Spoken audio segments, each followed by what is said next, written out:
Little girl to millionaire. Don't get in your Mustang. Your fiancé cut the brakes. He calls 911. Before we dive into this incredible story of survival, courage, and unexpected family bonds, drop a comment below and tell us where you're watching from. This tale will touch your heart in ways you never imagined.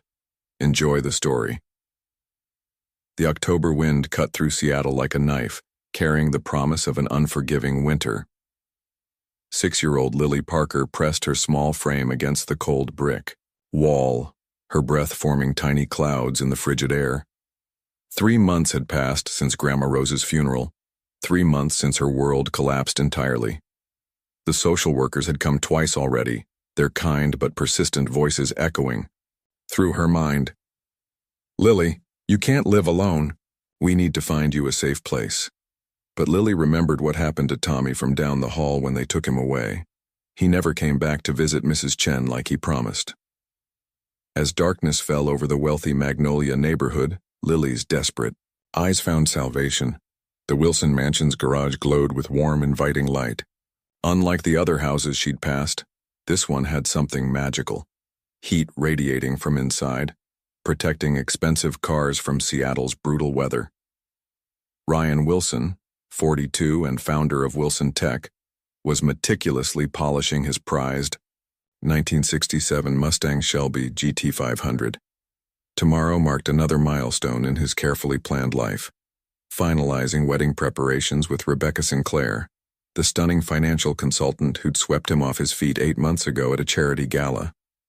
"Just you and me tomorrow, old friend," he whispered to the Mustang, unaware that small, desperate eyes watched from the shadows outside.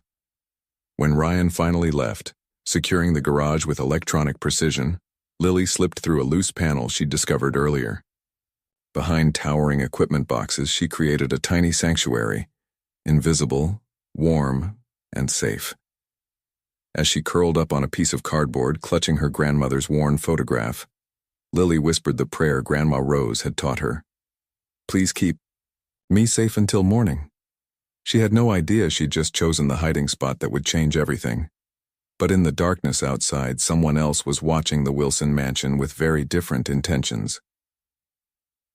The next morning arrived with golden sunlight streaming through the garage's high windows. Lily had barely slept, every sound making her heart race. But as warmth filled her makeshift sanctuary, she felt something she hadn't experienced in months: safety. The electronic garage door hummed to life, and Ryan Wilson stepped inside, his expensive cologne mixing with the scent of leather and motor oil.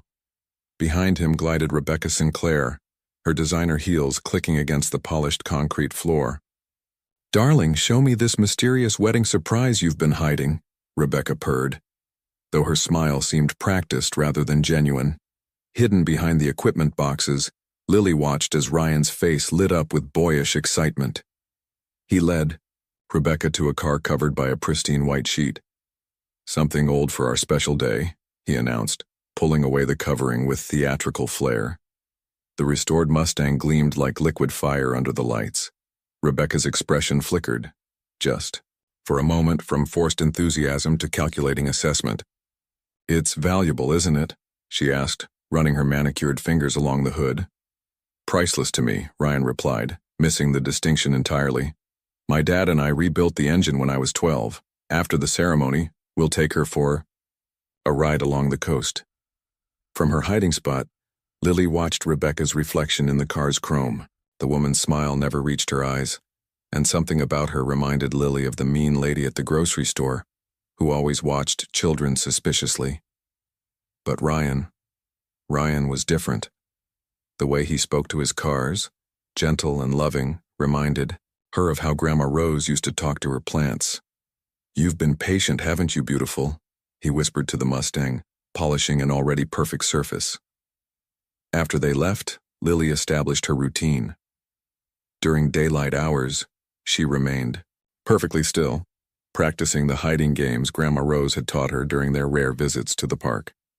Only when darkness fell did she venture out, slipping into the mansion's outdoor kitchen to find scraps. Always careful to take just enough to survive, never enough to be noticed. But on her third night, As she nibbled on leftover bread, she heard Rebecca's voice through the kitchen window, sharp and angry on a phone call. The timeline hasn't changed, Marcus. Right after the honeymoon. Lily froze. Something in that tone made her think of the scary movies Grandma Rose never let her watch. By her 5th day in the garage, Lily had grown bold enough to explore during the quiet afternoon hours when Ryan worked in his home office. She'd discovered that the garage's ventilation system carried voices from throughout the house, turning her hiding spot into an unintentional listening post. That night, sleep eluded her completely. At midnight, the garage door's quiet hum jolted her awake. Rebecca slipped inside alone, believing herself unobserved, her phone pressed against her ear. The policy was approved today, Marcus. $50 million. Rebecca's voice carried a coldness that made Lily shiver despite the warmth. We just need to follow through with the plan after the ceremony. Lily didn't understand words like policy or approved, but she understood danger. The tone reminded her of the time she'd overheard the landlord threatening to evict them before Grandma Rose got sick. Stop worrying about details, Rebecca continued, pacing near the Mustang. Ryan insists on driving this ridiculous car after the reception. It's absolutely perfect timing. When Rebecca finally left, Lily remained frozen behind her boxes, her 6-year-old mind struggling to process what she'd heard. The next morning brought another disturbing scene. Through the garage's side window, Lily watched Rebecca in Ryan's office while he stepped outside to take a business call. The woman moved with purpose, photographing documents on his desk with her phone, her movements quick and furtive. When Ryan returned with coffee for both of them, Rebecca was sitting innocently, her radiant smile firmly in place. You're amazing for handling all these last-minute details, sweetheart, Ryan said, kissing her forehead. Anything for our future together, Rebecca replied, her fingers trailing possessively over the papers she'd just been photographing. From her hiding spot, Lily watched this performance with growing unease. Grandma Rose had always told her to trust her feelings about people. Your heart knows things your head hasn't figured out yet, little bird, she used to say. And right now, Lily's heart was screaming warnings about the woman Ryan planned to marry. That evening, as Lily carefully collected rainwater in a small container she'd found, she overheard Rebecca making another late-night call. 3 days, Marcus. 3 more days and everything changes. The certainty in Rebecca's voice sent ice through Lily's veins. Whatever was going to happen in 3 days, Ryan's wedding day, she knew it would be terrible.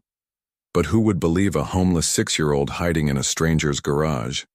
3 days before the wedding, Lily was carefully eating crackers she'd found in the outdoor kitchen when the garage door opened silently at 2 a.m. Her heart hammered as Rebecca entered with a tall, thin man wearing dark clothing. Marcus, Rebecca whispered, her voice carrying deadly satisfaction. Everything's falling into place perfectly. Lily pressed herself deeper into the shadows, hardly daring to breathe as the strangers moved closer to Ryan's beloved Mustang. Ryan insists on driving this damn car after the reception, Rebecca explained, running her hand along the hood with mock affection. He wants to take it for a romantic drive along Pacific Highway, the curve near Sunset Point. You know the one that overlooks the cliff. Marcus nodded grimly. Sharp turn, steep drop. But what if someone suspects? Who would suspect anything? Rebecca's laugh was cold as winter rain. A $50 million life insurance policy covering accidents, a vintage car with mechanical failure, tragic newlywed accident, the media will eat it up. Lily's small hands clenched into fists. Even at 6, she understood death. She'd watched Grandma Rose grow weaker and weaker until the machine stopped beeping. But this was different. This was murder. The brake lines, Marcus continued, pulling tools from a black bag. We cut them partially, not completely. They'll hold for normal driving around town, but the moment he hits those brakes hard on that steep curve, boom, Rebecca finished with satisfaction. I tested the route yesterday. Ryan plans to take the car for one last test drive tomorrow before the wedding rehearsal. That curve doesn't forgive mistakes. Horror filled Lily's chest as she watched Marcus crouch beside the Mustang's front wheel. These people were going to hurt Ryan, kind Ryan, who talked sweetly to his cars and brought Rebecca coffee every morning. A small wrench slipped from Marcus's hand, clanging against the concrete. Both conspirators froze. "What was that?" Marcus hissed. Rebecca listened intently, then shrugged. "Probably one of the gardener's cats. They get into everything." As Marcus resumed his deadly work, cutting brake lines with surgical precision, Lily bit her lip to keep from crying out. She thought of Grandma Rose's voice. "Sometimes, little bird, doing the right thing means being braver than you've ever been." But how could someone so small stop something so terrible? When they finally left, Lily crept toward the Mustang on trembling legs. Even in the dim light, she could see the damage. Fluid pooling beneath the car like dark tears. Tomorrow, Ryan would take his final test drive. Unable to escape without being seen, Lily remained frozen in her hiding spot as Rebecca and Marcus methodically destroyed Ryan's cherished Mustang. The precision of their work terrified her. This wasn't random vandalism, but calculated murder. "Hand me the smaller cutter," Rebecca whispered, displaying surprising mechanical knowledge as she pointed to specific brake lines. "We need to weaken this section just enough. When he presses hard on the brakes going downhill." Marcus worked with the skill of someone who'd done this before. "The fluid will drain slowly at first, then completely fail under pressure. It'll look like old equipment giving out." Lily watched in horrified fascination as they drained brake fluid into containers, then carefully cleaned up every trace of their presence. These weren't amateurs. They moved like ghosts, leaving no evidence except the invisible death trap they'd created. "I tested the route yesterday," Rebecca continued, her voice filled with anticipation. "Ryan mentioned he wants to take it up to Mount Rainier tomorrow morning, then down Pacific Highway before picking up his best man at the airport. That stretch past Sunset Point has claimed 3 cars in the past decade." "What about the wedding?" Marcus asked, sealing the brake fluid containers. Rebecca's smile was predatory. "I'll be the devastated widow before I'm even technically a wife. The sympathy will be overwhelming. Local news loves tragic stories. Successful businessman dies in vintage car accident the day before his wedding." When they finished, the Mustang looked exactly the same from the outside. Only someone checking underneath would notice the carefully orchestrated sabotage. "Beautiful work," Rebecca said, running her hand lovingly along the car's hood one final time. "Ryan always said this car was his pride and joy. How poetic that it'll be his coffin." After they left, Lily crept toward the Mustang on shaking legs. Underneath, she could see where fluid had dripped, not much, but enough. She remembered watching mechanics work on cars near their old apartment. Remembered Grandma Rose explaining how brakes kept cars from crashing. The smell of brake fluid filled her nostrils, sharp and chemical. She touched the puddle with her finger, then immediately wiped it on her already dirty clothes, afraid it might be dangerous. Looking up at the magnificent red car, Lily whispered, "I'm sorry they hurt you." But tomorrow morning, Ryan would climb into this beautiful death trap, completely unaware that his fiancée had just signed his death warrant. And Lily was the only person in the world who knew the truth. Dawn broke over Seattle with cruel beauty, painting the sky in shades of gold and pink. Lily hadn't slept at all, her mind racing with impossible choices. Every time she closed her eyes, she saw Ryan's kind face and heard Grandma Rose's voice. "Doing the right thing is rarely doing the easy thing, little bird." But what was the right thing for a homeless 6-year-old who'd been hiding illegally in a stranger's garage? Through the windows, she watched Ryan and Rebecca having breakfast on the terrace. Rebecca played her part perfectly, the loving fiancée feeding him strawberries, laughing at his jokes, adjusting his tie with tender care. The performance was flawless, and it made Lily's stomach turn. "I can't wait to start our life together," Rebecca said, her voice carrying clearly through the morning air. "After your little joyride in that car today, we'll be inseparable." Ryan checked his watch. "Just a quick test drive to make sure everything's perfect. Then I'll pick up David from the airport. He's been dying to see the Mustang since I told him about the restoration." Lily's heart hammered. Ryan planned to test the car in exactly 1 hour. David, his best man, would be waiting at the airport, but Ryan would never arrive. Instead, he'd be lying broken at the bottom of Sunset Point Cliff while Rebecca played the grieving widow. The weight of knowledge pressed down on her small shoulders like a mountain. She thought about the social workers, about being taken away to strangers, about the group home Tommy had described in whispered, fearful words. Everything in her 6-year-old world screamed, "Run and hide."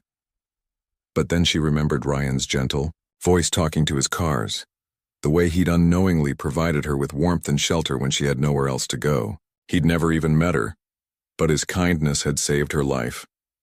Could she really let him die to protect herself?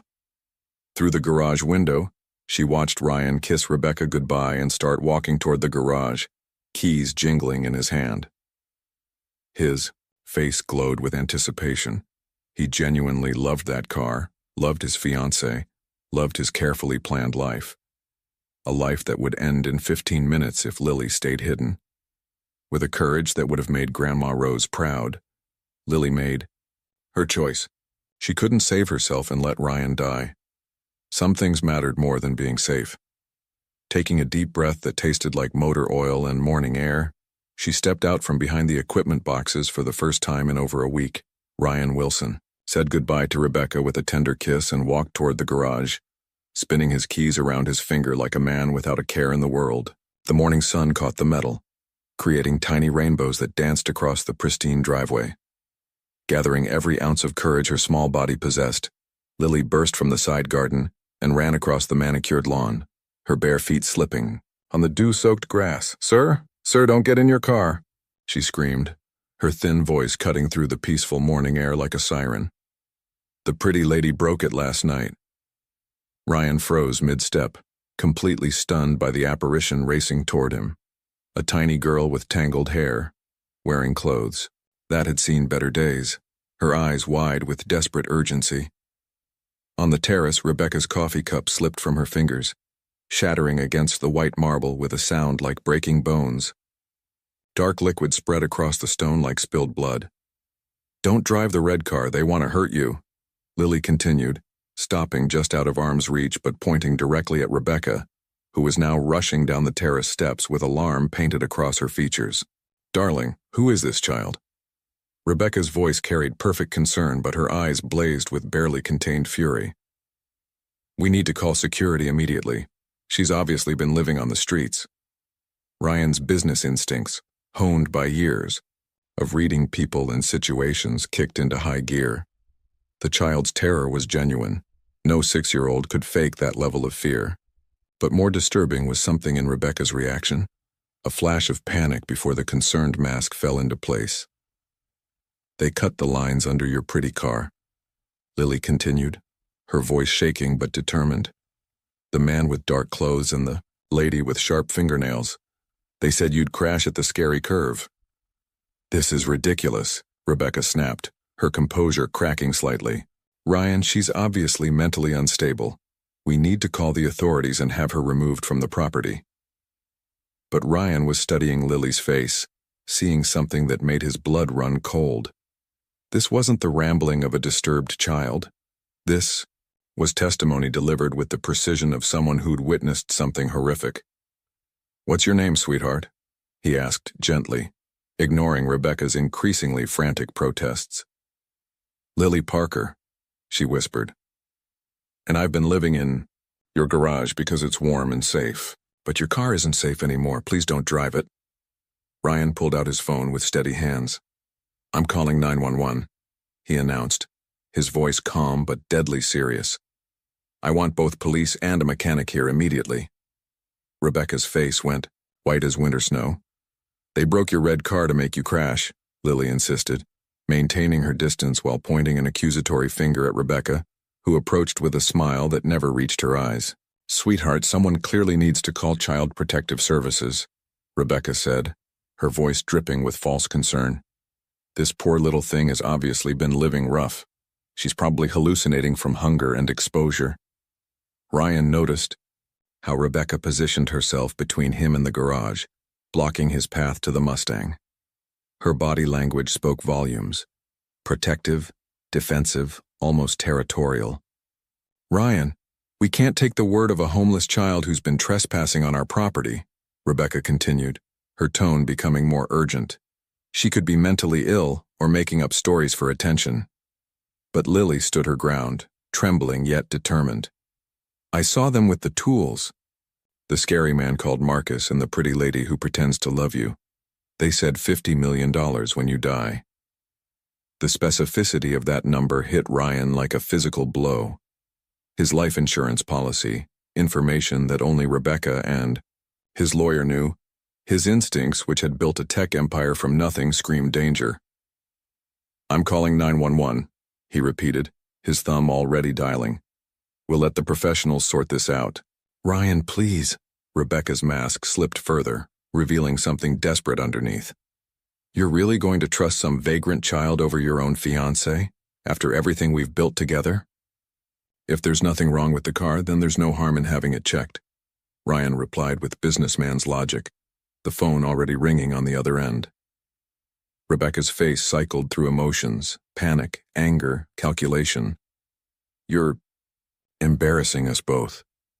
What will people think when they hear you called the police because a homeless child told you ghost stories? But Ryan was already speaking to the dispatcher. I need police and a certified mechanic at 1247 Magnolia Drive immediately. I have reason to believe my vehicle has been sabotaged. The color drained from Rebecca's face like water down a drain.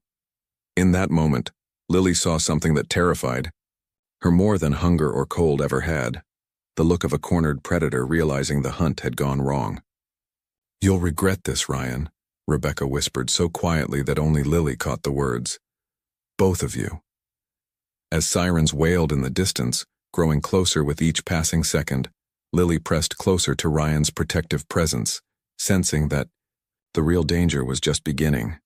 While they waited for emergency responders, Lily's adrenaline finally began to fade, leaving her shaking like a leaf in an autumn storm.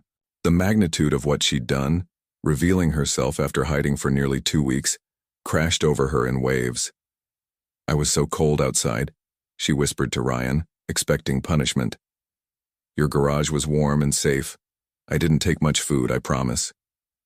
Instead of anger, Ryan's expression softened with something Lily had rarely seen, genuine compassion.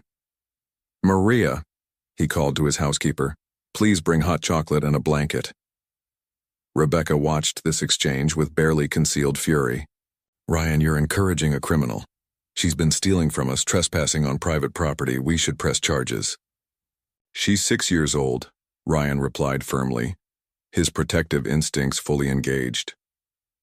The police arrived within minutes, followed by Tom Bradley, a certified mechanic Ryan had specifically requested. Detective Sarah Peterson, a sharp-eyed woman, in her 40s, took immediate control of the scene. Let's start with the vehicle inspection, she announced, directing the mechanic toward the Mustang. Rebecca made one final desperate play. Detective, this child is clearly disturbed. She's been living illegally on our property, probably stealing food and— Ma'am, I'll need to speak with everyone individually, Detective Peterson interrupted. But first, let's see what Mr. Bradley finds. The mechanic's examination took less than 10 minutes. When he emerged from beneath the Mustang, his face was grim. Brake lines have been deliberately severed, he announced. Professional job, designed to fail under heavy braking conditions. This car would have been a death trap. The silence that followed was deafening. There's more, Detective Peterson added, consulting her tablet. Mr. Wilson, your exterior security. Cameras were disabled yesterday evening, but the garage cameras remained operational. We'll need to review that footage immediately. Rebecca's face went from pale to ashen. This is ridiculous. You're going to take the word of a homeless child and jump to these outrageous conclusions? But Ryan was no longer listening to her protests. He was staring at the woman he'd planned to marry, seeing a stranger where his fiancée used to be. Detective Peterson, he said quietly, I think you're going to find that footage very interesting. Rebecca took an involuntary step backward, her perfect composure finally cracking completely. The garage security footage played on Detective Peterson's tablet with devastating clarity. Rebecca and Marcus moved through the frames like actors in a noir film, their sabotage captured in high-definition detail. That's impossible, Rebecca stammered, but her voice lacked conviction. Those cameras were supposed to be— She caught herself, but too late. Supposed to be what, Ms. Sinclair? Detective Peterson asked, her pen poised over her notepad. Realizing her mistake, Rebecca made a desperate break for the door. 2 officers intercepted her before she reached the driveway, her designer heels skidding on the polished concrete as she struggled against their grip. "You don't understand," she shrieked, her composure completely shattered. "I deserved everything he had. Do you know what I went through to get this close to him?" Ryan stood frozen, watching the woman he'd planned to marry transform into someone utterly unrecognizable. The gentle fiancée who brought him morning coffee had vanished, replaced by something cold and calculating. "Mrs. Sinclair," Detective Peterson continued, "or should I say Ms. Reed?" Rebecca's struggles ceased instantly. "How did you—" "Vanessa Reed," Peterson explained to Ryan, who looked completely bewildered. "Wanted for questioning in connection with the suspicious death of Portland businessman James Morrison 3 years ago. Your fiancé has quite an interesting background." The revelations kept coming like hammer blows. James Morrison died in a convenient car accident just 6 months after marrying Ms. Reed. She collected $2 million in life insurance before disappearing. Lily pressed closer to Ryan, overwhelmed by the adult drama unfolding around her. She'd saved Ryan's life, but the woman who'd tried to kill him was staring directly at her with pure hatred. "You little brat," Rebecca snarled, her mask completely gone. "You have no idea what you've cost me. Years of planning, months of playing the perfect girlfriend, all ruined by some homeless pest." Detective Peterson stepped between them protectively. "Ms. Reed, you're under arrest for attempted murder, fraud, and conspiracy. We'll also be reopening the Morrison case." As the officers led Rebecca away, she twisted back toward Ryan one final time. "You were never good enough for me anyway," she spat. "Just another lonely rich man desperate to be loved." The garage fell silent except for the distant sound of police cars driving away. Ryan sank onto a nearby stool, the weight of betrayal, and near death settling over him like a heavy blanket. Lily approached cautiously, her small hand touching his arm. "I'm sorry the pretty lady was mean to you," she whispered. Ryan looked down at the brave little girl who'd saved his life, and for the first time in hours, he managed a genuine smile. In the days following Rebecca's arrest, the story exploded across Seattle's media landscape. Tech billionaire saved by homeless child dominated headlines, but Ryan canceled all interviews and public appearances. His priority wasn't managing public relations, it was ensuring Lily's safety and well-being. The mansion, once sterile and designed for impressing business associates, began transforming. Where minimalist furniture had created cold, perfect spaces, Ryan found himself adding warmth, soft blankets, books with colorful pictures, and a small table where Lily could eat meals without feeling lost in the vastness. "I've never had pancakes that weren't from a box," Lily admitted on her 3rd morning, syrup coating her chin as she attacked the stack Maria had prepared. Ryan watched her eat with fascination. His carefully controlled life had operated like clockwork for years: board meetings, profit margins, strategic planning. Now he found himself learning the chaos of childhood. Questions that began before he'd finished his coffee, small hands that left fingerprints on every glass surface, and the constant background noise of someone who viewed the world with wonder instead of calculation. The investigation revealed Lily's tragic circumstances. Orphaned when her grandmother Rose died 3 months earlier, she'd been evading social services out of fear. Her grandmother had briefly lost custody years before due to a bureaucratic mix-up, leaving 6-year-old Lily terrified of being separated from the only family she'd ever known. The state has located a distant cousin in Florida, caseworker Helen Martinez explained during a meeting in Ryan's study. Marcus Parker expressed interest in taking custody. Ryan's protective instincts flared immediately. Has this man been vetted? Does he have experience with children? He's passed initial background checks, Martinez replied carefully. But we always prefer family placement when possible. That evening, Ryan found Lily in the guest room, carefully folding her few possessions into the same plastic bag she'd carried when hiding in his garage. "You don't have to pack yet," he said gently, sitting on the bed's edge. "The social worker said it would be several weeks before any decisions are made." Lily looked up with eyes far too old for her 6-year-old face. It's okay, Mr. Ryan. I already knew I couldn't stay. Nobody keeps me for very long. The resignation in her voice broke something inside Ryan's chest. This brave little girl, who'd risked everything to save a stranger's life, had learned to expect abandonment as naturally as breathing. Lily, he said carefully, what if there was another option? What if I applied to become your guardian? Her eyes widened with hope and disbelief. You'd want to keep me? Even though I hid in your garage and ate your food?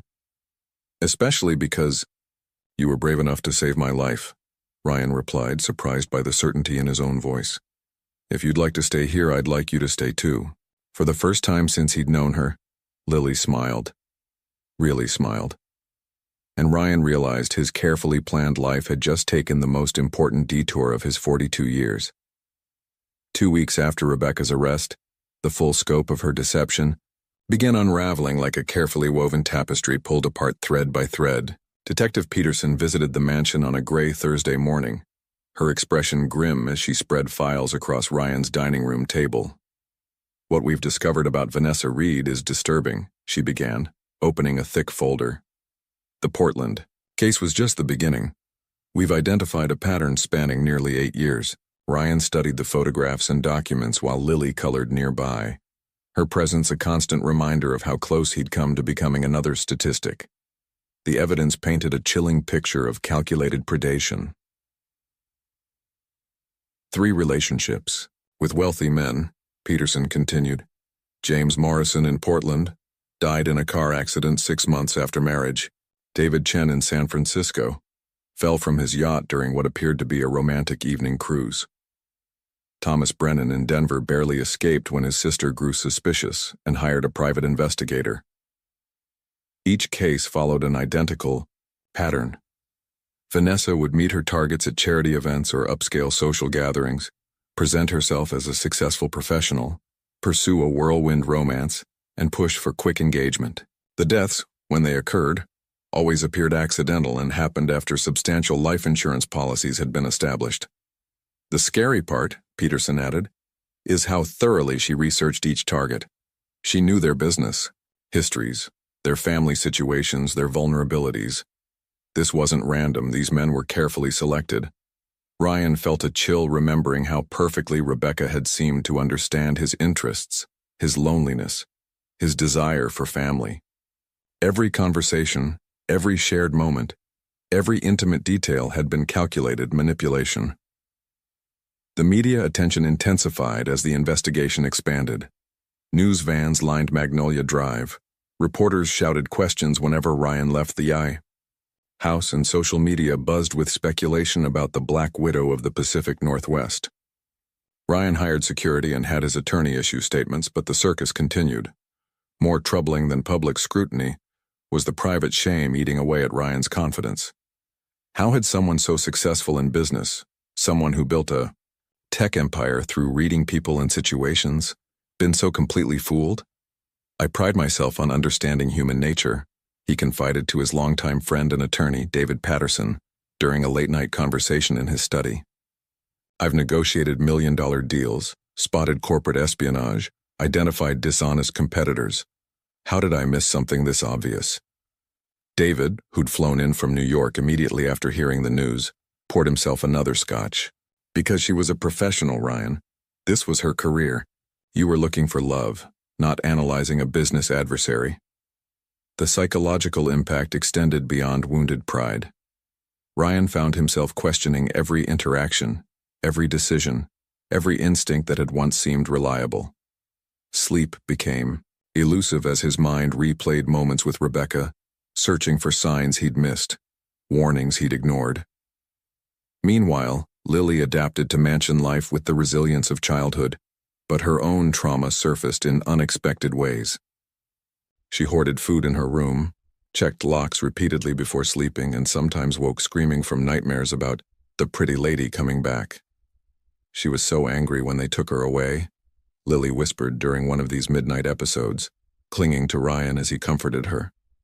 What if she gets out of jail and tries to hurt us? These fears weren't entirely unfounded. Rebecca's attorney had requested bail, arguing that his client posed no flight risk. The hearing was scheduled for the following week, and the possibility of her temporary release, however remote, added another layer of anxiety to an already stressful situation. The custody situation grew more complex as well. Marcus Parker, the Florida cousin, had begun calling regularly and expressing increased interest in taking Lily. During their video calls, he seemed pleasant enough, a middle-aged construction worker with no children of his own. But something about his sudden enthusiasm struck Ryan as opportunistic. The publicity has been substantial, social worker Helen Martinez observed during another meeting. A lot of people are suddenly interested in Lily's welfare. The implication was clear. Some of that interest might be motivated by potential book deals, movie rights, or simple fame rather than genuine concern for a traumatized child. As Ryan tucked Lily into bed one evening, she looked up at him with those wise, worried eyes. "Mr. Ryan, if the scary lady gets out of jail, will you still want to keep me? Even if it's dangerous?" The question cut straight to his heart. Was he being selfish, trying to adopt Lily? Would she be safer with relatives far from Seattle, away from the media attention and the lingering shadow of Rebecca's threats? But looking at this brave little girl who'd risked everything to save his life, Ryan knew his answer with absolute certainty. "Lily, nothing in this world could make me stop wanting you and my family. We'll face whatever comes together." Outside, rain began pelting the windows like tiny fists, and somewhere in the distance, sirens wailed through the Seattle night. 1 month after Rebecca's arrest, Marcus Hoffman was released on bail due to a procedural error in his arrest warrant. His lawyer had successfully argued that evidence obtained during the initial search was inadmissible, creating enough reasonable doubt to secure his temporary freedom while awaiting trial. The news hit Ryan like a physical blow when Detective Peterson called at 6 a.m. on a stormy Tuesday morning. "We've assigned additional patrol units to your neighborhood," she assured him, "but Hoffman is legally required to stay away from you and Lily. He's wearing an ankle monitor and can't leave King County without permission." Ryan knew that legal requirements meant little to desperate criminals. Marcus had watched his entire future crumble because of Lily's testimony. Desperate people did desperate things, a lesson Ryan had learned all too well. The mansion's security system received immediate upgrades: motion sensors, reinforced locks, panic buttons in every room, and 24-hour monitoring. Ryan hired private security guards who rotated shifts, ensuring the property was never unprotected. But Marcus proved more cunning than anyone anticipated. The storm that Tuesday night was particularly fierce, with winds strong enough to knock out power lines across Seattle. The mansion's backup generators kicked in automatically, but the electrical disruption temporarily disabled several exterior security cameras, a window of opportunity Marcus had apparently been waiting for. Ryan and Lily were awakened at 2 a.m. by the soft chime of their security system's intrusion alert. Ryan's phone displayed a silent alarm indicating motion in the lower level, but the affected cameras showed only static. "Stay close to me," Ryan whispered to Lily, who was already trembling at his side. They'd practiced this scenario multiple times, but facing real danger felt entirely different. Moving carefully through the dark hallway, Ryan guided them toward the safe room he'd had installed, a reinforced space with independent communication systems and supplies to last days, if necessary. But as they reached the staircase, they heard the unmistakable sound of someone moving through the house below. Marcus's voice echoed from the main floor, distorted by rage and desperation. "I know you're here, you little brat. You and your rich boyfriend destroyed everything." Ryan's security training kicked in. The panic button in his pocket would summon police immediately, but response time in this storm could be 15 minutes or more. The safe room was their best option, but reaching it required crossing an exposed area where Marcus might see them. "I've got nothing left to lose now," Marcus shouted, his voice getting closer. "Rebecca's locked up, my life is ruined, and it's all because some homeless kid couldn't mind her own business." Lily pressed against Ryan's side, her small body shaking with terror. But when she spoke, her voice carried surprising steadiness. "Mr. Ryan, I know another way." During her weeks exploring the mansion, Lily had discovered passages and spaces that even Ryan didn't know about. Behind a bookshelf in the upstairs library was a narrow maintenance corridor that connected to unused servants' quarters from the house's original construction. "It's really small," she whispered, "but we can hide there until the police come." Trusting her completely, Ryan followed Lily's lead through the hidden passage. The space was cramped and dusty, clearly unused for decades, but it was invisible to anyone who didn't know it existed. They could hear Marcus moving through the house systematically, checking rooms, growing increasingly frustrated. Glass broke somewhere downstairs, probably a vase or picture frame thrown in anger. "They've got to be here somewhere," he muttered, his voice carrying up through the old walls. The cars are in the garage, the security lights are on. The ankle monitor that was supposed to track Marcus apparently hadn't prevented him from reaching the mansion. Either he'd found a way to disable it, or the storm was interfering with the signal.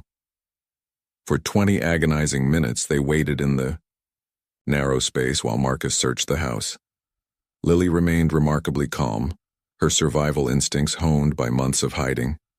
She showed Ryan how to position himself to avoid creaking floorboards, how to control his breathing to minimize noise.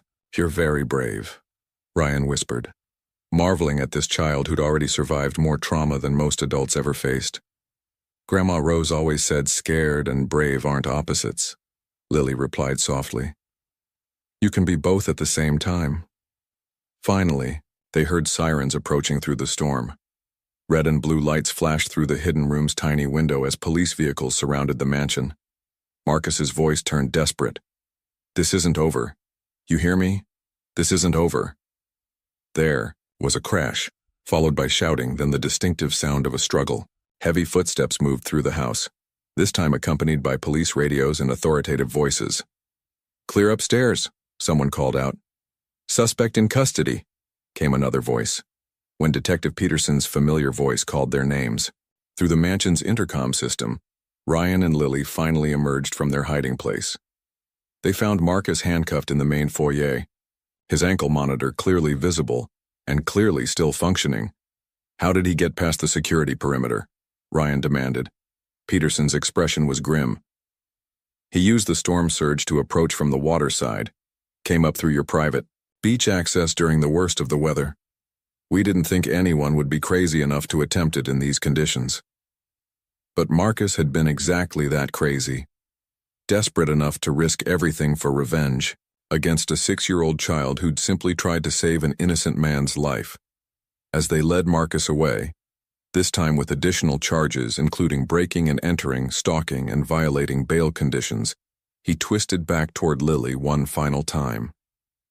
"You should have minded your own business, kid," he snarled. "Some secrets are worth killing for." Ryan pulled Lily closer, both of them understanding that while this immediate threat was over, the trauma would linger.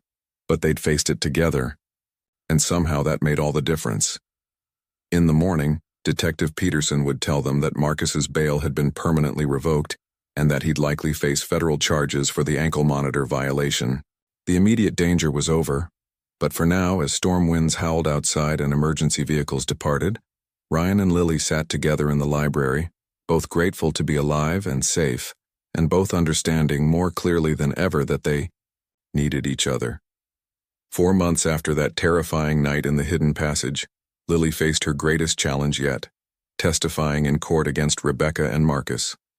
The King County Courthouse loomed like a fortress of marble and glass, its imposing architecture designed to inspire respect for justice. But to a 7-year-old girl, it felt more like a mountain to climb.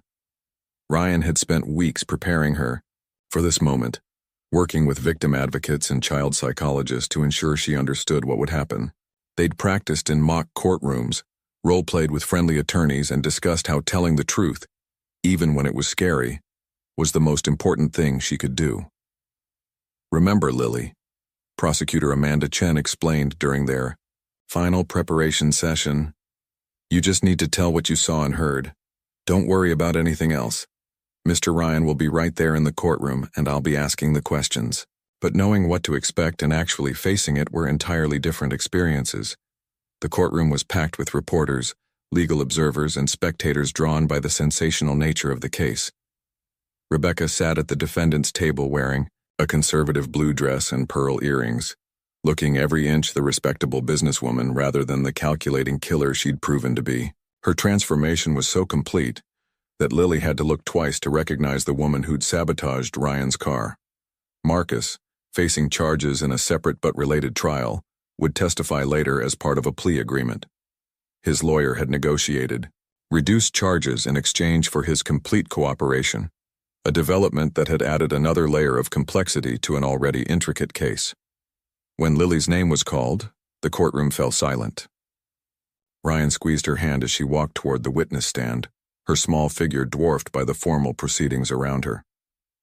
The bailiff had to adjust the microphone down to her height, and the judge spoke in gentle tones that seemed almost out of place in the austere setting. "Lily, do you understand that you're here to tell the truth about what you saw and heard?" Judge Margaret Thompson asked kindly. "Yes, ma'am," Lily replied, her voice barely audible despite the microphone's amplification. Prosecutor Chen began with simple questions about Lily's background, establishing how she'd come to be living in Ryan's garage. Lily's answers were clear and honest, describing her grandmother's death, her fear of foster care, and her desperate search for shelter during Seattle's harsh autumn weather. "And what did you hear on the night of October 15th? Chen continued. Lily's voice grew stronger as she recounted the conversation between Rebecca and Marcus. The pretty lady said $50 million when Mr. Ryan died. She said the car would crash at the scary curve and it would look like an accident. Rebecca's attorney, a sharp-dressed man named Robert Mitchell, objected frequently, arguing that a child's testimony was unreliable. But Judge Thompson overruled most objections, noting that Lily's account had been corroborated by physical evidence and security footage. The most difficult moment came when Mitchell cross-examined Lily, attempting to confuse her about dates and times, suggesting she might have misunderstood what she heard. "Isn't it possible, Lily, that you were hungry and scared and maybe imagined some of these conversations?" he asked with practiced gentleness that carried an edge of condescension. "No, sir," Lily replied firmly. "I know what I heard. They wanted to hurt Mr. Ryan, and that was wrong." Her simple moral clarity cut through the legal complexity like a knife. In that moment, everyone in the courtroom, jury, spectators, even the defense team, could see the absolute truth in her testimony. When Mitchell suggested that Lily might have invented the story to gain attention or sympathy, she looked directly at him with those wise, serious eyes. "I didn't want anyone to know I was there," she said quietly. "I was scared they'd take me away from Mr. Ryan, but I couldn't let the pretty lady hurt him. My grandma taught me that doing right is more important than being safe." The impact of her words was visible throughout the courtroom. Several jurors wiped their eyes, and even the court reporter paused in her transcription. But Rebecca wasn't finished. As the prosecution rested its case, she made a decision that shocked everyone, including her own attorney. Against all legal advice, she insisted on taking the stand in her own defense. What followed was a performance that revealed the true extent of her narcissism and manipulation. Rather than expressing remorse or attempting to minimize her actions, Rebecca launched into a bitter justification of her crimes. "You want to know the truth?" she said, her mask finally slipping completely. "These men had everything handed to them: money, success, respect, while women like me had to fight for scraps. James Morrison inherited his wealth. David Chen got lucky with tech stocks. Ryan Wilson built his company on ideas he probably stole from smarter people." The courtroom listened in stunned silence as she continued her rant, revealing a worldview twisted by entitlement and rage.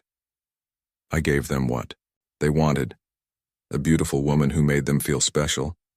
In return, I deserved their wealth. If they were too trusting, too naive to protect themselves, that was their weakness, not my crime."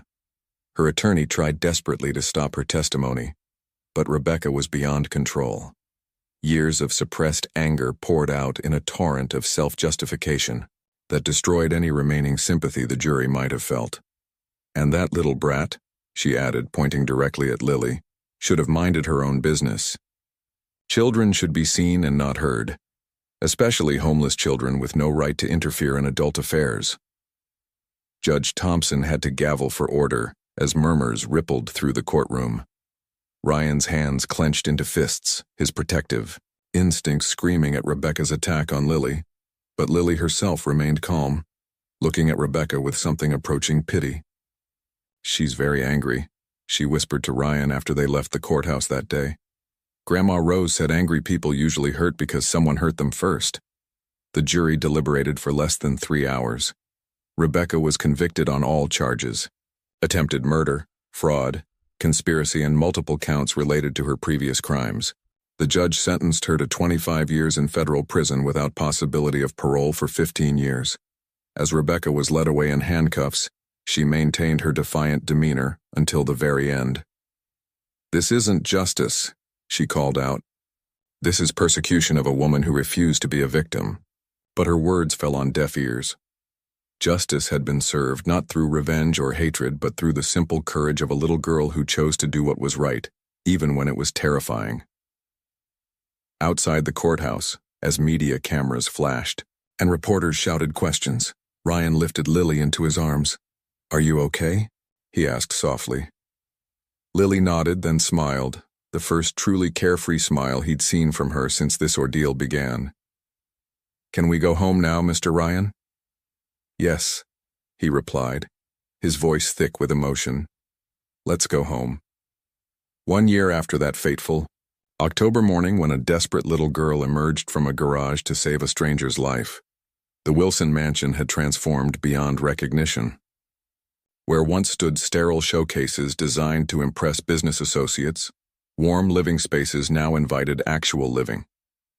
The minimalist furniture that had dominated every room gave way to comfortable sofas perfect for reading bedtime stories. Lily's artwork covered the refrigerator, crayon drawings of stick figures labeled Daddy Ryan and Lily, that meant more to him than any corporate award he'd ever received. The formal dining room, previously used only for client entertainment, now hosted homework sessions, puzzle competitions, and the occasional food fight that Maria pretended to disapprove of while secretly smiling. But perhaps the most dramatic change was in Ryan himself. The driven executive who once worked 16-hour days now left the office at 5 o'clock sharp, prioritizing soccer practice over conference calls and bedtime stories over earnings reports.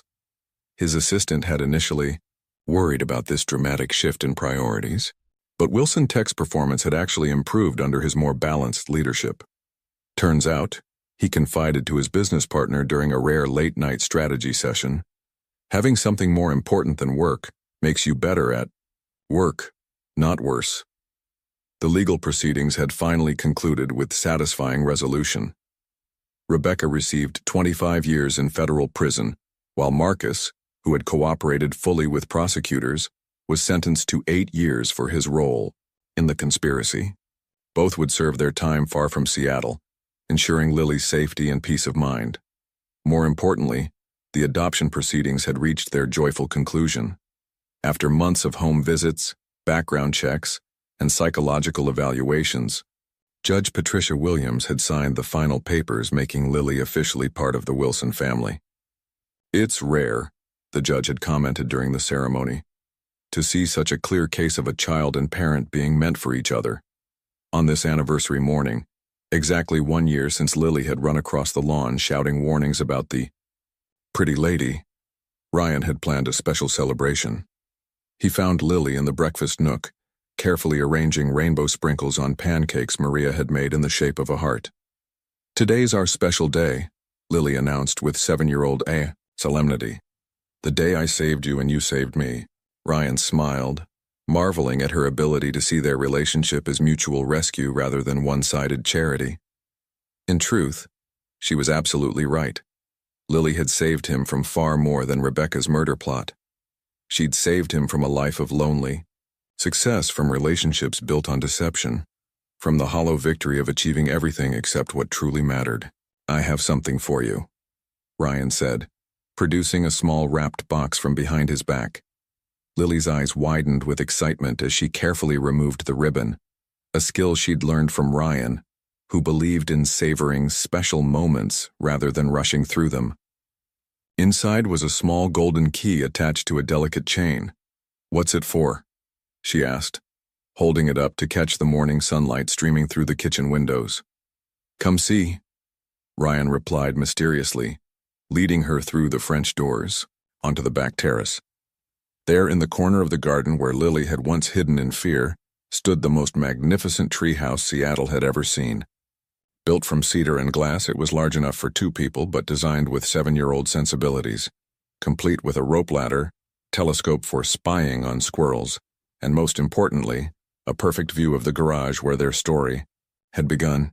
"It's ours," Lily breathed, her voice filled with wonder. "It's ours," Ryan confirmed. "A place where we can always remember how we found each other." They climbed up together, Lily scrambling ahead with the fearless agility of childhood while Ryan followed more carefully, still adjusting to the idea that his expensive suits were meant to be lived in, rather than preserved. The treehouse interior was everything a child could imagine. Built-in benches with soft cushions, shelves for books and treasures, and windows positioned to catch both sunrise and sunset. But the most special feature was visible through the main window, a clear view of the garage where a frightened little girl had hidden until courage demanded she reveal herself. "From here, you can always see where we started," Ryan explained, settling beside Lily on the window seat. "But more importantly, you can see all the places we might go." Beyond the garage, the view encompassed Seattle's skyline, the Sound with its ferry boats and sailboats, and the mountains that rose like promises on the horizon. It was a vista of infinite possibility, a perfect metaphor for the life they were building together. "Mr. Ryan," Lily said suddenly, using the formal address she'd never quite abandoned despite his gentle corrections. "Do you think the pretty lady is sorry for what she did?" The question surprised him. Even after everything, Lily's capacity for empathy remained intact, a remarkable resilience that spoke to both her grandmother's influence and her own essential goodness. "I don't know," Ryan answered honestly, "but I hope someday she finds a way to understand that hurting people never solves anything." They sat in comfortable silence, watching the city wake up around them. Ferry horns echoed across the water, seagulls called to each other from the roof peaks, and somewhere in the distance, children's laughter drifted from a nearby playground. "I used to think," Ryan said slowly, "that success meant building the biggest company, making the most money, impressing the most people. I spent so many years focused on achieving things that I forgot to build a life worth living." Lily considered, this with the seriousness she brought to all important conversations. "Grandma Rose used to say that things don't make you happy. People do. And doing right makes you proud of yourself even when nobody else knows about it." The wisdom of it struck Ryan with fresh force. Rose Parker, whom he'd never met, had raised a granddaughter capable of risking everything to save a stranger. That kind of moral courage wasn't taught in business schools or corporate seminars. It was cultivated through love, example, and the deep understanding that character mattered more than comfort. "Your grandmother sounds like she was an amazing woman," Ryan said softly. "She was," Lily agreed. "But I think she would have liked you. You take care of people, your employees, Maria, me. Grandma always said that's how you know someone's heart is good." As the morning sun climbed higher, warming their special sanctuary, Ryan reflected on the unexpected journey that had brought them to this moment. A year ago, he'd been preparing to marry a woman who wanted to kill him for money. Today, he was planning a future with a daughter who'd saved his life simply because it was the right thing to do. The irony wasn't lost on him. He'd spent millions on security systems, background checks, and legal protections. But his real salvation had come from a homeless 6-year-old with nothing but courage and moral clarity. "Lily," he said finally, "there's something I want you to always remember. You didn't just save my life that day, you gave me a reason to live it." She looked up at him with those wise, serious eyes that had seen too much sadness but somehow retained their capacity for joy. "Sometimes you have to lose something to gain something better," she said, with the profound simplicity that only children possess. Ryan smiled, remembering how she'd used almost exactly those words a year ago. His empty mansion had been filled with laughter. His sterile success had been transformed into meaningful purpose. His lonely achievement had become shared adventure. Most remarkably, his carefully controlled life had been beautifully disrupted. by spontaneity, wonder, and the daily chaos of raising a child who approached each day as a new opportunity for discovery. "Ready for our first official day as the Wilson family?" he asked, standing and offering his hand. Lily jumped up eagerly, already planning adventures in their new treehouse, already thinking about tomorrow's possibilities rather than yesterday's fears. "Ready," she declared with a smile that could power the entire city. And as they climbed down from their elevated sanctuary into the garden below, both of them understood that while their story had begun with danger and deception, it would continue with love, laughter, and the unshakable bond between a man who'd learned that family was more valuable than fortune and a little girl who'd discovered that courage could create its own kind of magic. The garage stood unchanged in the morning light, a silent witness to the miracle that had unfolded within its walls. But everything else, their hearts, their home, their hopes for the future, had been transformed by the simple recognition that sometimes the most important family members arrive in the most unexpected ways. In the distance, church bells chimed the hour, and Ryan Wilson and his daughter Lily headed inside for breakfast, their shadows intertwining on the path like the lives that had found each other against all odds and chosen, despite every reason for fear, to build something beautiful, together.